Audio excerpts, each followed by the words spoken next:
দায়িত্ব কমিটি যারা এই পঞ্চতত্ত্ব সম্প্রদায়ের উপরে দায়িত্ব দেবেন।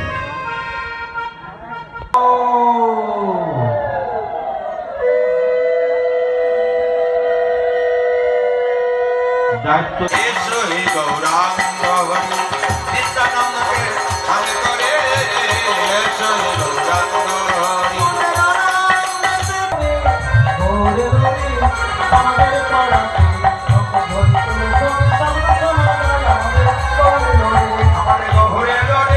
Oh